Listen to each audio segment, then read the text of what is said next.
नमस्कार दोस्तों। एक बार भगवान शिव कैलाश पर्वत पर बैठे थे तो माता पार्वती भगवान शिव से मिलने के लिए जाती हैं और कहने लगती है, प्रभु, जब मैं आपसे मिलने के लिए आ रही थी तो मेरी नज़र मृत्युलोक पर पड़ी। वहाँ मैंने क्या देखा कि 3 स्त्रियां जो आपस में सहेली थीं, उनमें से 2 स्त्रियां विधवा होकर के दुखी जीवन जी रही थी, जबकि एक स्त्री सुहागन होकर के अपने पति के साथ सुखी जीवन जी रही थी। प्रभु, यह बात मेरी समझ में नहीं आई, इसलिए मेरे मन में 3 प्रश्न बुझने लगे। अब मैं आपसे यह चाहती हूँ कि आप मेरे तीनों प्रश्नों के उत्तर दे करके मुझे संतुष्ट करने की कृपा करें।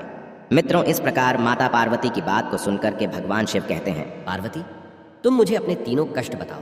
मैं तुम्हें तुम्हारे प्रश्नों के उत्तर देकर के पूरी तरह संतुष्ट करने का प्रयास करूंगा। अब माता पार्वती कहती है, प्रभु, मेरा पहला प्रश्न है, कौन सी स्त्री समय से पहले विधवा हो जाती है? मेरा दूसरा प्रश्न है, कौन सी स्त्री को जीवन में कभी सुख नहीं मिलता? और मेरा तीसरा प्रश्न है, कौन सी चीज ऐसी है जो एक पत्नी अपने पति को मांगने से भी नहीं देती?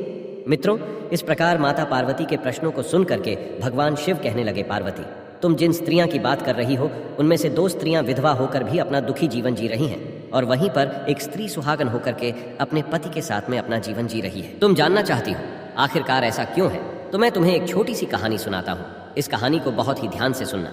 आधी अधूरी कहानी सुनने वालों को आधा अधूरा ही ज्ञान प्राप्त होता है, जो जीवन में कभी काम नहीं आता, क्योंकि तुम्हारे तीनों प्रश्नों के उत्तर किसी छोटी सी कहानी में समाये हुए हैं। यदि तुमने ध्यान से सुना तो तुम्हारी तीनों प्रश्नों के उत्तर तो अवश्य मिलेंगे और तुम्हें संतुष्टि प्राप्त होगी। मित्रों, माता पार्वती कहती, प्रभु, मैं आपकी बात से सहमत हूँ, आप कहानी शुरू करो, मैं कहानी को पूरी मन से सुनूंगी, और जब तक आप कहानी बोलेंगे तब तक मेरा मन किसी दूसरे स्थान पर नहीं जाएगा। तो मित्रों, कहानी शुरू करने से पहले मेरा आप सभी से अनुरोध है कि आप हमारे चैनल को सब्सक्राइब अवश्य करें और कहानी के अंत तक बने रहें, क्योंकि आज की कहानी आपके लिए बहुत ही महत्वपूर्ण होने वाली है। तो आइए आज कुछ नया सीखते हैं। भगवान शिव कहते हैं, पार्वती, सबसे पहले मैं तुम्हें उस स्त्री की कहानी सुनाता हूँ जो सुहागन बनकर के सुखी जीवन जी रही है। देखो, जिस सुहागन स्त्री की तुम बात कर रही हो वो स्त्री एक राजा के नौकर की पत्नी है, और जिस नौकर की वो पत्नी है उस नौकर को अपनी पत्नी पर पूर्ण विश्वास और भरोसा है कि वो पतिव्रता है, जिसकी महिमा वो अपने साथियों में बार बार करता है। अब देखो, एक दिन की बात है, उस राजा के नौकर ने अपनी पत्नी की प्रशंसा इतनी की कि बात धीरे धीरे फैलते हुए राजा के दरबार तक पहुंच गई। फिर तो राजा ने अपने नौकर को बुलाया और उस नौकर से कहा कि तुम हर किसी से कहते हो कि तुम्हारी पत्नी पतिव्रता है, क्या वास्तव में आपकी पत्नी पतिव्रता है? आपको पूर्ण विश्वास है? भगवान शिव कहते हैं, पार्वती, इस प्रकार राजा की बात सुनकर के नौकर कहने लगा, महाराज, मुझे पूरा विश्वास है और पूरे से भी आगे विश्वास है कि मेरी पत्नी पूरी तरह पतिव्रता है। अब उसी समय पर राजा का महामंत्री कहने लगता है, यदि मैं तेरी पत्नी का पतिव्रता धर्म खंडित कर दूं तो तुझे क्या सजा मिलनी चाहिए? फिर तो नौकर ने कहा, यदि तुम मेरी पत्नी का पतिव्रता धर्म खंडित कर देते हो तो महाराज मुझे फांसी लगा देना। अब उधर वो राजा का नौकर भी मंत्री से कहता है, यदि महाराज यह मेरी पत्नी का पतिव्रता धर्म खंडित नहीं कर पाए तो इनको सजा क्या मिलनी चाहिए? तो राजा ने कहा कि मंत्री को भी फांसी की सजा दी जाएगी। भगवान शिव कहते हैं, पार्वती, मंत्री ने स्वीकार कर लिया और नौकर से पूछा कि क्या वस्तु लाऊं जिससे तू माने कि मैं तेरी पत्नी का धर्म खंडित करने में सफल हुआ? तो नौकर ने कहा, मंत्री, यदि तुम मेरे घर से जाकर के मेरे विवाह के समय पर मुझे एक पटका मिला था और एक कतार मिली थी, वो मेरी पत्नी ने बहुत ही संभाल कर रखी है, जो सुहाग की निशानी मानी जाती है। यदि तू पटका और कटार लाकर मुझे दिखा दे तो मैं मान जाऊंगा कि मेरी पत्नी का धर्म तूने पूरी तरह नष्ट कर दिया है। अब भगवान शिव कहते हैं, पार्वती, शर्त स्वीकार हो जाने के बाद में वो मंत्री शहर में जाता है और एक दुती से जाकर मिलता है। वो दुती हमेशा एक दूसरे से भिड़ने का काम करती थी, और जो काम कोई नहीं करता था वह काम करने में वो सक्षम थी। फिर इस प्रकार उस मंत्री ने उस दुती को अपने स्वार्थ के लिए बुलाया और दुती से कहा कि देखो, इस नाम का एक व्यक्ति है, उससे मेरी शर्त लगी है। और फिर उसने उस शर्त के बारे में उसको सारा कुछ बता दिया। फिर वो उस दुती से कहने लगा कि तू कैसे भी करके उस स्त्री से मेरा संपर्क करवा दे, तुझे जितना धन चाहिए मैं उतना धन दूंगा।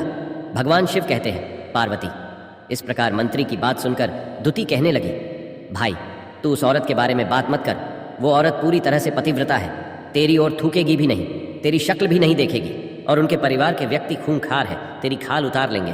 तो मंत्री कहने लगा, ठीक है, यदि तू मेरा उससे संपर्क नहीं करवा सकती है तो एक काम कर दे, उसके घर जाकर के पटका और कटार चुरा कर ला दे, और उसकी पत्नी के गुप्तांग के पास में यदि कोई चिन्ह हो तो वो चिन्ह भी मुझे देख करके बता दे, फिर मैं तुझे मुंह मांगा इनाम दूंगा।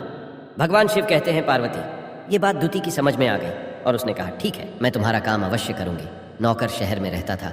दुती नौकर के घर जाती है, उसकी पत्नी से जाकर बोलती है, हे बेटी, मैं तेरी पति की बुआ हूँ, मैं कई बरसों के बाद आई हूँ। फिर उस स्त्री ने कहा, आओ बुआ जी, मैंने आपको पहले कभी देखा नहीं, इसलिए पहचान नहीं पाई। और इस प्रकार उस दुती को उस नौकर की पतिव्रता स्त्री ने बहुत बड़ा सम्मान दिया, मगर उसे क्या मालूम था कि यह उसके साथ में छल करने आई है। अब भगवान शिव कहते हैं, पार्वती, इस प्रकार वो दुती उस पतिव्रता स्त्री के साथ में 2 दिन तक रुकी। जिस समय वो स्त्री स्नान करने लगी तो दूती उठ करके उस पतिव्रता के कमर मलने लगी। उस पतिव्रता स्त्री ने बहुत मना किया, फिर भी वो दूती नहीं मानी और कहने लगी, मुझे तो बेटी से भी प्यारी लगती हो तो मना मत करो। काफी दिनों के बाद में मेरी तुम्हारी मुलाकात पहली बार हुई है। अब ऐसा कहकर कि वह दुती मुख पर हाथ फिराने लगी। फिर आंखों को धोने के बहाने से उस दुती ने उस पतिव्रता स्त्री की आंखों पर पानी मार दिया और उस स्त्री की आंखें बंद हो गई। इस प्रकार गुप्तांग के पास में जांघ पर उस स्त्री के एक तिल था जो दुती ने देख लिया।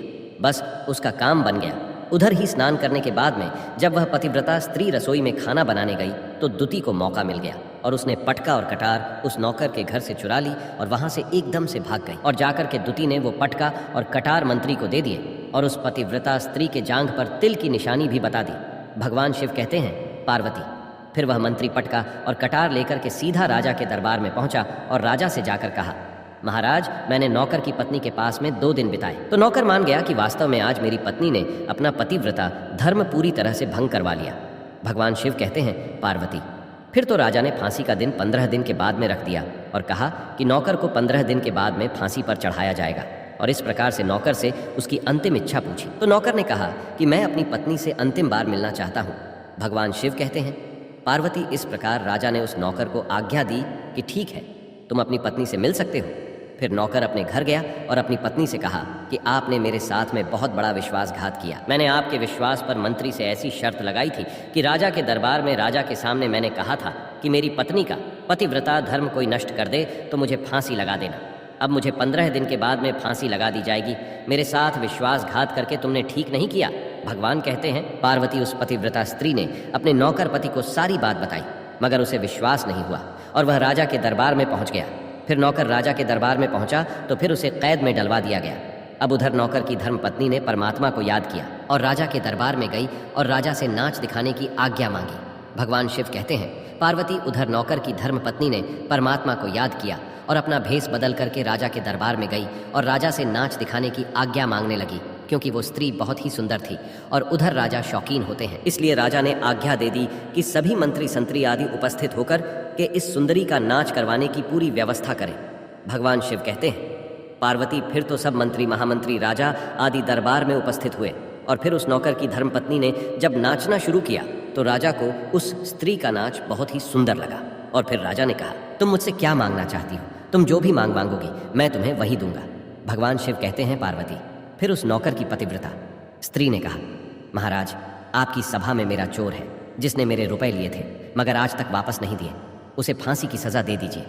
अब राजा ने कहा, ठीक है, बताओ मेरे दरबार में तुम्हारा चोर कौन है, उसका नाम क्या है? मैं उसको फांसी की सजा अवश्य दूंगा।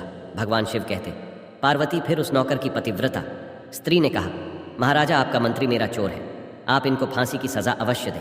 अब उधर जैसे ही मंत्री ने सुना कि ये सुंदरी मुझे अपना चोर बता रही है तो मंत्री कहने लगा, महाराज, मैं कसम खा के कहता हूँ कि मैंने इसका कभी कुछ नहीं चुराया है, मैंने इसे आज तक कभी देखा ही नहीं है, तो मैं चोरी कैसे कर सकता हूँ? मैंने आज तक इसकी शक्ल ही नहीं देखी है। अब भगवान शिव कहते हैं, पार्वती, जैसे ही मंत्री ने कहा कि मैंने इस सुंदरी की आज तक शक्ल ही नहीं देखी है तो वो सुंदरी कहने लगी, महाराज, ये मंत्री मुझे जानता नहीं है, तो आप इससे यह पूछो कि ये पटका और कटार कहाँ से लाया था। मैं उस नौकर की पत्नी हूँ जो आपके यहाँ पर नौकरी करता है और आप मेरे निर्दोष पति को फांसी चढ़ाने वाले हैं। अब मैं आपको पूरी दस्ता सुनाती हूँ। यह जो आपका मंत्री है, इसने मेरे पास में अपनी एक दुती को भेज करके मेरी जांघ के तिल का पता लगाया और उसी ने यह पटका और कटार चुरा करके इसको ला करके दी। और आपके मंत्री के द्वारा भेजी गई दुती जब मेरे घर पर आई थी तो उसने मुझसे कहा था कि वो मेरे पति की बुआ है और वह पहली बार आई है, इसलिए मैं उसको पहचान नहीं सकी। और महाराज, जिस प्रकार मैंने उस स्त्री को अपने यहाँ पर बहुत बड़ा सम्मान दिया, इस प्रकार उस नौकर की पतिव्रता स्त्री ने अंत में राजा से कहा, महाराज, मैं अपने पति से बहुत प्यार करती हूँ, मैं एक चरित्रवान स्त्री हूँ, कभी भी मैं अपने पति का नाम तक अपने मुंह से नहीं लेती। भगवान शिव कहते हैं, पार्वती, मेरी कहानी पूरी होती है। अब तुम अपने तीनों प्रश्नों के उत्तर सुनो। तुम्हारा पहला प्रश्न था, कौन सी स्त्री समय से पहले विधवा हो जाती है? तो जो स्त्रियां अपने पति का नाम लेती हैं वो समय से पहले विधवा हो जाती है, क्योंकि पति का नाम लेने से पति की उम्र कम हो जाती है और समय से पहले ही उनके पति की मृत्यु हो जाती है। ऐसे स्त्रियां जो पति का नाम लेती है समय से पहले ही विधवा होकर के एक दुखी जीवन जीती है। बस यही राज की बात है कि तुम जिन 3 सहेलियों की बातें कर रही थी उनमें से 2 विधवा थी और एक ये नौकर की पत्नी थी जो पतिव्रता स्त्री थी। ये पत्नी व्रता कभी भी अपने पति का नाम मुंह से नहीं लेती थी और उधर वो 2 स्त्रियां जो विधवा होकर जीवन दुखी होकर जी रही हैं वो हमेशा अपने पति का नाम लेकर ही बुलाती थी, जिसकी वजह से उनके पति की उम्र कम हुई और फिर वो दोनों स्त्रियां समय से पहले ही विधवा हो गईं और आज वो दुखी जीवन जी रही हैं। इसलिए कभी भी स्त्रियों को अपने पति का नाम अपने मुंह से नहीं लेना चाहिए। अब तुम्हारा दूसरा प्रश्न था, कौन सी स्त्री को जीवन में कभी सुख नहीं मिलता है? तो समझ लो जो स्त्रियां अपने पति के बिना अनुमति के किसी तीर्थ स्थान या उत्सव में जाती हैं उनके जीवन में कभी सुख नहीं आता। ऐसी स्त्रियां जीवन पर दुखी रहती हैं और उन्हें पति का कभी प्रेम नहीं मिलता। भगवान शिव कहते हैं, पार्वती तुम्हारा तीसरा प्रश्न था कि ऐसी कौन सी चीज है जो एक पत्नी अपने पति को मांगने से भी नहीं देती, तो समझ लो वह चीज गाली है। एक चरित्रवान स्त्री कभी अपने पति को गाली नहीं दे सकती और जो स्त्री गाली देती है वो स्त्री कभी चरित्रवान नहीं होती और ऐसी स्त्री जीवन भर रोती है, उसके जीवन में कभी सुखी नहीं आती और समय से पहले ही ऐसे स्त्री विधवा हो जाती है। मित्रों, इस प्रकार कहानी सुनने के बाद में माता पार्वती पूरी तरह से अपने तीनों प्रश्नों से संतुष्ट होकर कहती हैं, प्रभु वास्तव में जो स्त्री चरित्रवान होती है वो कभी दुखी जीवन नहीं जीती है, क्योंकि ऐसे घर में लक्ष्मी का सदा वास होता है और वह घर धन धान्य से हमेशा भरपूर बना रहता है। ऐसी स्त्रियां हमेशा घर को स्वर्ग बना देती हैं। तो मित्रों, यदि आपको कहानी पसंद आई हो तो प्लीज़ आप हमारे चैनल को सब्सक्राइब अवश्य